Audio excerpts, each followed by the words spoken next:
Alors, dis-nous d'où tu viens, où tu vas, ce que tu fais. Qu'est-ce que l'Access Bar? D'accord. Donc moi, je suis psychologue et psychothérapeute. J'ai été psychothérapeute pendant 20 ans en cabinet libéral. Et je suis un psychologue un peu particulier dans le sens où j'ai toujours considéré que la parole était nécessaire, mais pas suffisante. Hein, contrairement à toutes les thérapies verbales, on connaît ça. Qui vont permettre aux gens de tourner un peu en rond dans leur truc. Donc moi, j'ai toujours recherché des outils, des méthodes, des techniques qui permettaient aux gens de vraiment changer leur vie et de se libérer de ce que j'appelle des programmes. Parce que finalement, nos difficultés sont des choses dont on a hérité, qui viennent de notre éducation, mais aussi des fois des choses qu'on ignore complètement, la vie intra-utéro, la toute petite enfance, la vie intra-utéro, la naissance, voire les générations d'avant. On récupère des informations qui sont comme des programmes qui viennent se graver dans notre disque dur. Marie-André, elle est en... Ça va, Elle est avec toi. Hein? D'accord. Elle acquiesce sur tout ce que tu dis. J'ai même écrit sur justement la vie des gens, des femmes, parce que je suis un petit peu féministe, mais pas beaucoup, hein, juste un petit peu. Féminisme doux, disons. Non, simplement pour essayer d'avoir l'égalité, c'est tout, mais pas du tout contre les hommes. Et j'ai écrit la vie d'une femme, des femmes, depuis la vie in utero jusqu'à la mort, avec les étapes de vie des femmes. Alors ça fait partie des... Donc on a tout ça qui est comme des programmes, j'appelle ça des programmes, c'est vraiment gravé dans notre disque dur. Je vois notre cerveau comme un espèce de disque dur d'ordinateur sur lequel sont gravés des programmes. Donc si on va en thérapie verbale, on va faire que parler des choses qu'on connaît. Mais ce qui nous détermine par définition, c'est complètement inconscient. On peut voir un peu, j'aime bien les images, hein, donc des choses un peu pragmatiques. Donc, on pourrait prendre l'image d'un iceberg où la partie émergée, c'est, on pourrait dire, le conscient. Mais 90% de l'iceberg est en dessous du niveau de la mer. Bien sûr. Et c'est pour ça que le Titanic a coulé. C'est ce que je dis en général. Merci, tu me l'as volé. C'est ça qui fait couler le Titanic. Parce qu'au moment où le bateau voit l'iceberg, c'est déjà trop tard, il est déjà en train de se déchirer dessus. Donc tout ce qui pilote nos vies, en fait, c'est vraiment... Mais ça fait peur quand tu dis ça. Hein? Moi, tu me donnes la chair de poule quand tu dis ça. Du coup, c'est vraiment une autre vision des choses. C'est-à-dire, c'est voir qu'on pense qu'on est vraiment libre. Or, en réalité, on est piloté en pilotage automatique par tous nos vieux programmes. Donc peut-être que ça fait peur, mais la bonne nouvelle, c'est au moins qu'on peut commencer à être conscient et de regarder ça et de regarder les choses qui nous maintiennent en pilotage automatique dans notre vie. Et sortir du pilotage. Et du coup, sortir du pilotage en mettant de la conscience. Ou l'aménager, le pilotage. Tout ce qui ne marche pas dans notre vie, moi je pars du principe qu'on est 100% le créateur de notre vie. Hein, souvent on pense que j'ai attrapé une maladie, j'ai eu ça, on m'a fait ça. Si on pense comme ça, on est toujours victime de ce qui se passe à l'extérieur. Si on pense qu'on est vraiment le créateur de notre vie à 100%, déjà, on peut agir dessus. S'il y a des choses qui ne marchent pas, on sait que c'est nous qui pouvons le changer. Donc, s'il y a des choses qui ne marchent pas, si on a créé des problèmes, disons, eh bien, c'est parce qu'on a des programmes inconscients. Donc, jamais personne n'a envie d'avoir créé une maladie ou créé une difficulté relationnelle ou quoi que ce soit. C'est juste parce qu'on a tout un système de croyances, j'appelle ça des points de vue, et toutes ces croyances et points de vue vont créer notre réalité. D'accord. Et donc toi, tu viens avec une technique. Donc je viens avec cette technique qui s'appelle Access, la méthode des 32 bars, la Access Bar. C'est un nom un peu barbare. Oui. Et ça fait bar, ça fait Bouddha bar. Hein? Ça fait Bouddha bar, ça fait un peu tout ce qu'on veut. C'est bar. Mais ça fait surtout des miracles dans la vie des gens. Ça fait surtout des... Tu as pu avoir une séance hier. Oui, la séance était géniale. Et Aurélie qui a dit, ouais, je me sens dans la plénitude. Quoi. On ressort apaisé. Mais Aurélie, elle a eu chaud, froid, elle a apaisé. Eu... Toute son énergie est partie de la tête aux pieds, remontée. Apaisé, c'est le pire effet qu'on puisse avoir. Le meilleur, c'est que ça peut changer plein de choses dans plein de domaines de la vie des gens. Parce qu'en fait, c'est quelqu'un qui a découvert il y a une vingtaine d'années une cartographie de 32 points. Donc vous l'avez là sur la petite plaquette.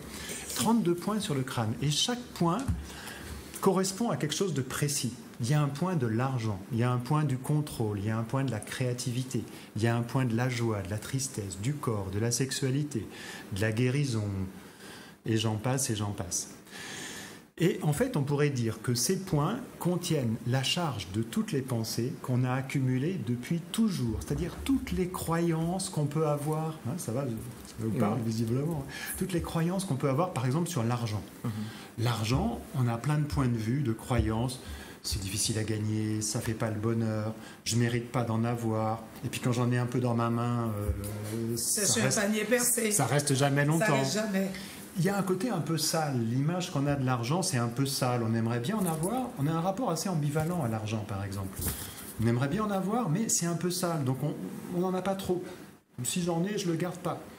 Donc en fait, tous ces points de vue, encore une fois, vont créer notre réalité. Chaque point de vue qu'on a crée notre réalité. Donc, si on veut un changement, la seule chose qu'on ait à faire, c'est de commencer à changer nos points de vue. Donc, ce qu'on va faire avec cette méthode, c'est qu'on va juste activer ces points par polarité. J'aime bien prendre votre stylo. J'aime bien prendre un stylo pour montrer ça. Ces points, ils sont symétriques et on va les stimuler par polarité, comme ça. On crée une barre électromagnétique, comme une pile, où il y a un pôle plus, il y a un pôle moins. Donc, il y a vraiment un courant électromagnétique qui passe et qui va décharger, qui va vider tout ce qui est contenu dans ces points. On fait le reset du disque dur. On ne cherche pas à résoudre quelque chose comme on fait en thérapie, où on va essayer de régler un problème, de trouver l'origine, etc. On va simplement dissoudre ça énergétiquement. C'est purement énergétique. Et le simple fait de faire ce contact comme ça fait que, et on le sent très bien, ça va commencer à vider, à décharger et à libérer tous les contenus de tous ces points. Donc c'est vraiment le reset de disque dur. Et d'un seul coup, on est dans un état, comme tu as pu sentir, d'un mental qui se calme, qui est juste présent, clair, calme, lumineux, léger. On commence à se sentir bien. Parce que dans nos vies, souvent, c'est un peu lourd. On a un mental qui a tendance à fonctionner tout le temps et qui s'arrête jamais. Et comment je vais faire pour payer mon loyer, puis comment je vais faire ci, puis comment je vais faire ça. Et on tourne en rond, et on se fait du souci, et des tracas, et des tas de choses comme ça, et des ruminations.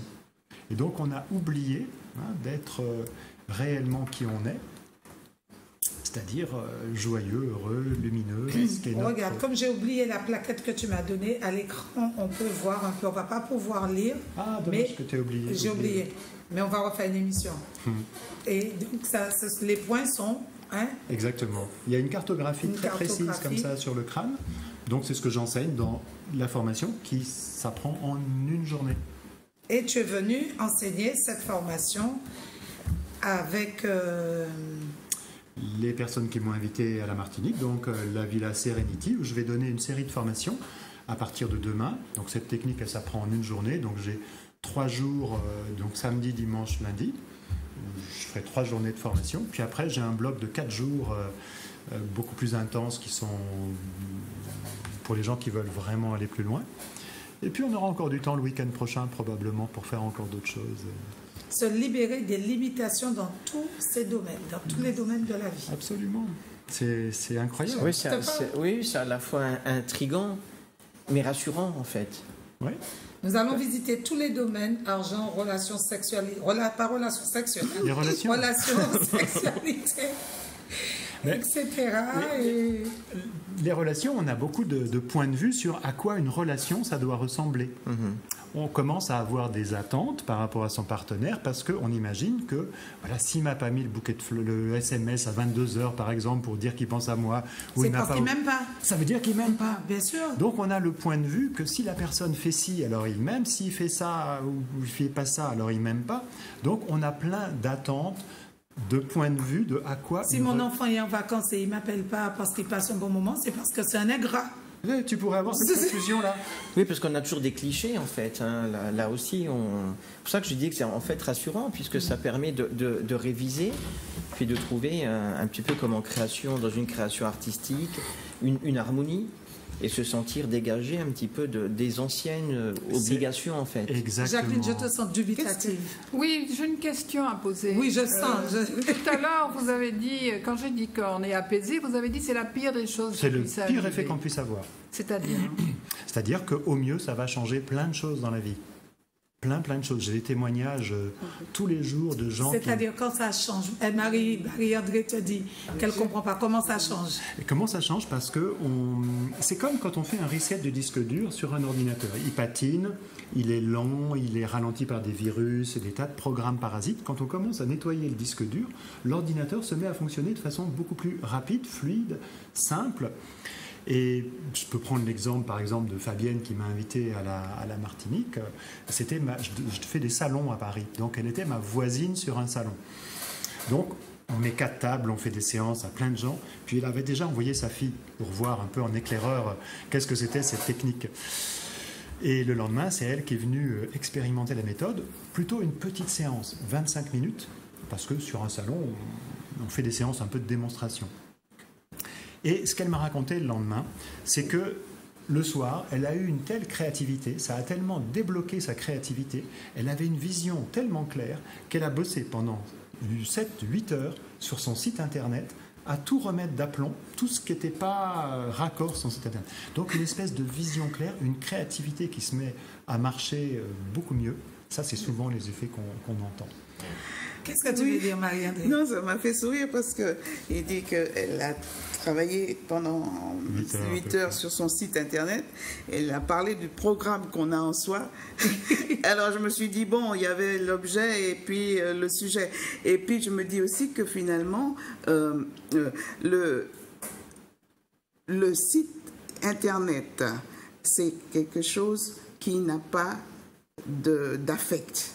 Et la grande différence avec l'homme qui, lui, a un affect et qui, en reprogrammant, il y a aussi quand même, il faut, je ne sais pas, hein, je n'ai pas pratiqué cette méthode, mais est-ce que tu tiens en compte l'affect? Parce que ça influe quand même, ce n'est pas simplement un point qu'on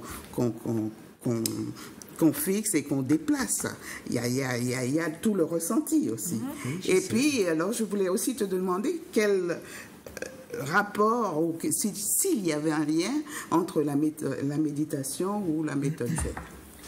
Alors, ça n'a aucun rapport avec la méditation. Par contre, ce qu'on pourrait dire, c'est que ça met automatiquement dans un état de présence, comme 2 heures de méditation. J'ai quelqu'un qui m'a dit, mais j'ai plus besoin de méditer parce que je suis dans l'état de méditation.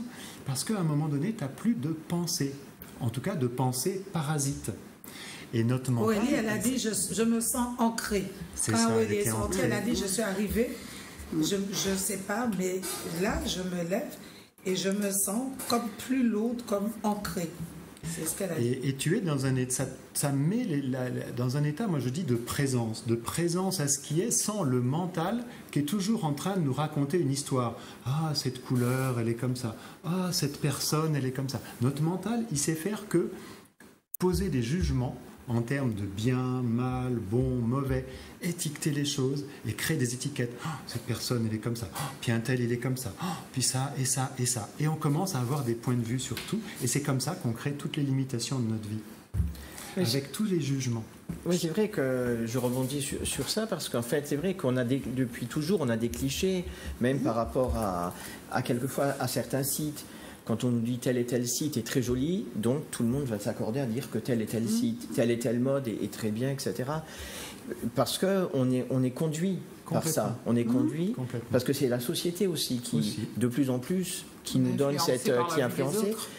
En musique, on a exactement le même phénomène. Lorsqu'on a ce qu'on appelle des tubes, des gens vont les écouter, mais sans être finalement très intéressés par ça, parce que c'est des phénomènes, c'est un cliché, on nous a dit ça fonctionne bien, donc ça s'écoute.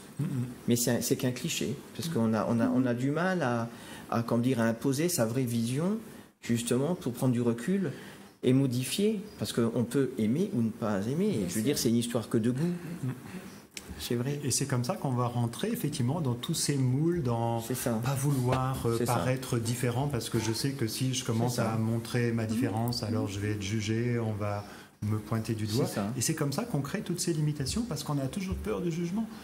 Et quand on commence à être juste bien, quand tu as ressenti cet état... Moi, je me suis endormie, j'aime parler, j'ai commencé à parler. Et puis je sentais que j'avais du mal à parler, à placer des questions. Je voulais le questionner à fond pendant tout le temps. Et je me suis endormie. On t'a tenu 45 minutes quand même. C'était pas mal quand même. 45 minutes, elle a lâché. Est-ce que ça a un lien un petit peu avec l'hypnose quand même? Rien à voir. Rien à voir. C'est vraiment. Non, il n'y a aucune suggestion. Moi, j'ai exploré vraiment. Ça n'a aucune suggestion. Il n'y a aucun.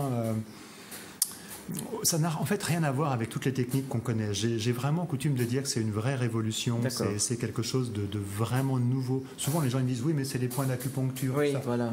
Rien à voir. C'est pas du tout le référentiel de la médecine chinoise, sinon on serait 5000 ans en arrière. C'est vraiment quelque chose qui...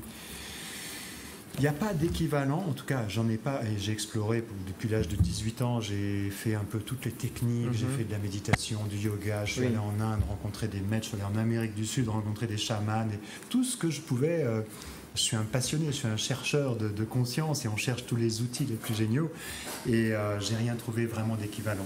Petite technique comme ça qui paraît tellement simple, qui s'apprend en une journée et qui peut vraiment avoir des résultats tellement étonnants. J'en ai un dans mon... Si vous voulez, je vous le lis là dans mon... Le message que la dame t'a envoyé. Oui, tu peux. Incroyable. C'est juste. C'est vous qui avez inventé la méthode? Alors, c'est pas moi qui ai inventé la méthode, c'est un Américain qui s'appelle Gary Douglas qui a inventé. Et cette méthode, aujourd'hui, elle est dans 174 pays dans le monde. C'est-à-dire que c'est vraiment en train de se développer partout, au Japon, en Chine, c'est étonnant. J'ai juste la question. Hier, dans cette séance, vous étiez nombreux? Il est venu. Moi, j'étais avec Aurélie. Aurélie n'avait pas prévu. Je l'ai récupérée à l'avion puisqu'elle arrivait et je l'ai embarquée avec moi parce que j'allais à Sainte-Luce. Et moi, comme j'avais l'émission aujourd'hui, j'ai dit avant de faire l'émission, je veux tester la méthode. Vous n'étiez que les deux alors? Et j'étais avec ma collègue qui a fait une séance à Aurélie. Donc c'est des séances privées? Oui. Ben voilà, je n'avais pas compris. Je croyais que c'était en groupe. Non. Alors, en groupe, c'est la formation. C'est quand j'enseigne la méthode, c'est en groupe. Après, en individuel, c'est des sessions individuelles. Les gens, justement, vont pouvoir, à la suite d'une journée, pouvoir faire des séances. Ils vont pouvoir faire des miracles dans la vie des gens.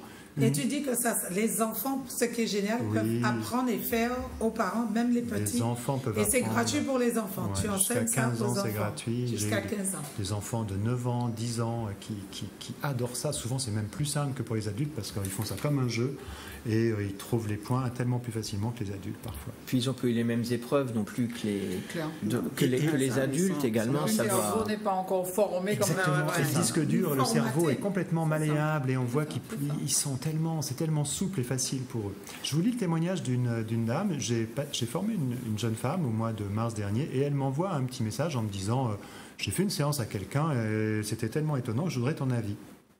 Donc elle m'explique que c'est une jeune femme polonaise avec beaucoup de traumatismes de son enfance qui la bloque encore aujourd'hui. On a fait une séance d'hypnose puis une séance après d'Access Bar. Elle n'arrêtait pas de dire qu'elle voulait des changements rapides dans sa vie. Elle a été servie. Voici son texto 3 jours après. Donc je vous lis le texto qu'elle envoie à la personne. Elle lui dit « Bonjour Hélène, je ne suis pas vraiment très en forme après la séance Access Bar. » 3 petits points. J'ai l'impression que tout a été effacé de ma mémoire. Pas possible de revenir vers les pensées qui me faisaient souffrir pendant longtemps. Mais du coup, cela me fait peur. Quand j'avais ces pensées de souffrance, au moins j'avais quelque chose, et maintenant il y a un vide, et cela me fait peur, c'est paniquant. J'espère que ça va passer d'ici quelques jours, etc., etc. Reset du disque dur. Ça, c'est assez exceptionnel. C'est-à-dire que la personne se retrouve dans un état de vide mental. Il n'y a plus toutes ces pensées de souffrance. Et du coup, ça lui fait peur, parce qu'elle était tellement habituée à avoir ces traumatismes et ces souffrances. Peur, alors après, comment ça se passe? On s'habitue au bonheur après. C'est qu'un bon moment à passer. Alors, on a un peu l'impression de devenir amnésique. Et si on pouvait effacer le passé et tous les trucs, vous savez, il y a des gens, ils restent fâchés pendant 20 ans après quelqu'un parce qu'il leur a, je sais pas quoi, marché sur le pied. Il y a des fois, il vaut mieux être amnésique, à oublier un peu les choses du passé. Parce que les gens, ils traînent leur passé comme un gros sac à dos avec eux. C'est marrant ce que tu dis. J'étais fâchée avec un voisin petit parce qu'il avait lancé une pierre après mon chien. Voilà. Et je l'ai retrouvé au Trois-Îlets Et quand il est venu me dire bonjour, la première chose qui m'a sauté, T'avais encore un... c'était le truc. Attends, j'ai dit, tu oses me dire bonjour après ce que tu as fait? Il me dit, mais attends, tu es folle ou quoi, ce truc-là? On avait 14 ans. Mais qui souffre dans tout ça, c'est vous quand vous avez de la rancœur par rapport à quelqu'un et que vous gardez fou, hein. une contraction dans votre univers. Mais pourquoi ton cerveau engramme des choses comme ça qui pourraient... Ouais, on devrait être capable de se libérer de tout ça. Voilà, de se libérer de tout ça, de ne pas être que ça archive, pas que ce soit Mais archivé. pourquoi le cerveau archive ça? Et pourquoi on garde toujours que nous aussi tout le négatif et les traumatismes? Parce que ça s'imprime comme ça. On a aussi de bonnes choses. On garde du bon On a beaucoup de mauvaises choses qui reviennent bien plus que les bonnes, alors qu'il y a eu des bonnes choses aussi. Ah oui, on garde quand même beaucoup de bonnes choses. Non, mais elle dit mais je dis que quand on fait un retour. vous avez connu une personne qui vous a fait du mal et tout, mais vous avez eu du bon aussi avec cette personne. Mais quand vous y pensez, il n'y a que le mauvais qui revient. Donc si on pouvait effacer tout ça et garder que les bonnes choses et créer une vie